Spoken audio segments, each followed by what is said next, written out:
যেই 5 শ্রেণীর ব্যক্তিকে জাকাত দেয়া যাবে না, যদি জাকাত কেউ ভুলে দিয়ে ফেলেন তাহলে আপনাকে তওবা করতে হবে, আপনার আমলনামায় কবিরা গুনাহ জমা হয়ে যাবে।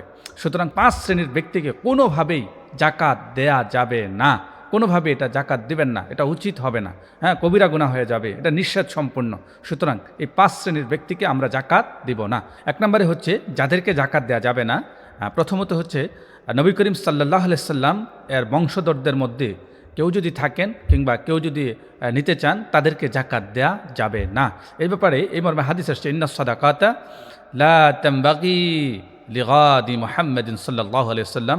মুসলিম শরীফের ভিতরে হাদিস আসছে, নবী করিম সাল্লাল্লাহু আলাইহি সাল্লাম বংশধরদের কারুর জন্যই জাকাত নেওয়া কিংবা দেওয়া এই বিষয়টা কারুর জন্যই দুরস্ত নয়, ঠিক হবে না, সঠিক হবে না। এই মর্মে যদি আপনি লক্ষ্য করেন, নবী করিম সাল্লাল্লাহু আলাইহি সাল্লাম এর বংশের ভিতরে কোনো একজন ব্যক্তিকে জাকাতের খেজুর দেওয়া হলো।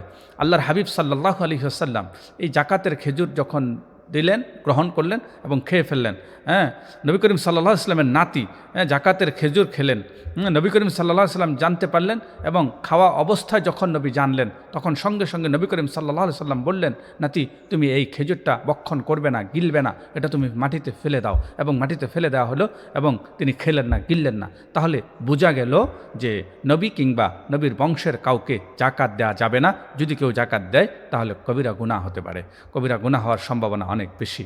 2 নম্বরে হচ্ছে অমুসলিমদেরকে জাকাত দেওয়া যাবে না। যদি কোনো ব্যক্তি অমুসলিম হয়, অমুসলিমকে জাকাতের অর্থ দেয়া যাবে না, কোনো অংশেই কোনোভাবেই জাকাত দেয়া যাবে না। তবে অমুসলিম যদি থাকে শুধুমাত্র একটা শর্তে দেওয়া যাবে, ওয়াল মুআল্লাফাতু কুলুবুহুম, যদি সে মুসলমান হবে বলে আপনার কাছে স্বীকৃতি দেয় কিংবা আশঙ্কা থাকে বা আশা থাকে যে হ্যাঁ তুই মুসলমান হতে পারে, শুধু তাকে তখনই দেওয়া যাবে, অন্যথায় কোনো অমুসলিমকে জাকাত দেওয়া যাবে না, সম্পূর্ণভাবে নিষেধ, এটা নিষেধ করা হয়েছে। যদি কেউ দেয় তাহলে তার কবিরা গুনাহ হতে পারে। 3 নম্বরে হচ্ছে আপনি জানেন যে সেই ব্যক্তি জাকাত খাওয়ার উপযুক্ত নয়, তবুও কোনো কারণে তার সাথে ভালো সম্পর্ক করতে গিয়ে বা ভালো কিছু করতে গিয়ে সাধারণত কোনো ধনী বা স্বাবলম্বী ব্যক্তিকে জাকাত যদি কেউ জেনে শুনে দেয় এবং কিংবা না জেনেও দেয়, তার খোঁজখবর না নিয়ে যদি জাকাতটা দিয়ে দেয় তাহলে যথা উপযুক্ত জায়গায় তার জাকাত দেওয়া হলো না। সেই মর্মে যেহেতু ধনীকে যিনি প্রাপ্য তিনি না পাবার কারণে, যিনি পাবার কথা ছিল না সে পেয়ে যাবার কারণে আপনি এখানে গুনাহগার হয়ে যাবেন। সুতরাং জাকাত দিতে আমাকে আপনাকে খুব ভাবতে হবে, চিন্তা করতে হবে, আমি কাকে দিচ্ছি, কেন দিচ্ছি, কিভাবে দিচ্ছি এবং আমি কেন দিব, তাকে খোঁজখবর না নিয়ে অপাত্রে আমরা জাকাত কখনোই দিব না। এ ব্যাপারে আমাদেরকে সতর্ক থাকতে হবে।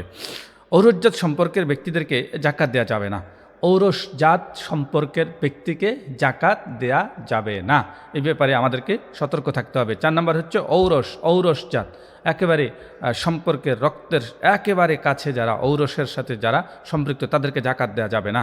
আর 5 নম্বরে হচ্ছে স্ত্রী, আপনার স্ত্রীকে জাকাত দেওয়া যাবে না, সম্পূর্ণ নিষেধ। জাকাত দেওয়া সম্পূর্ণভাবে গুনাহগার হওয়ার সম্ভাবনা অনেক অনেক বেশি।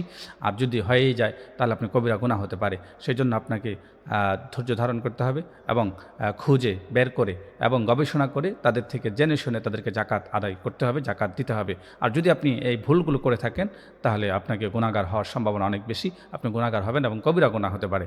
তো সেজন্য আপনাকে আমাকে সতর্ক থাকা অত্যন্ত জরুরি।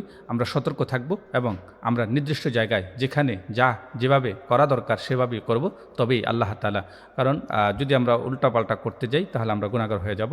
তো আল্লাহ আমাদের সকলকে কবুল করুক। ভালো থাকবেন। আসসালামু আলাইকুম রহমতুল্লাহি ওয়া বারাকাতুহু।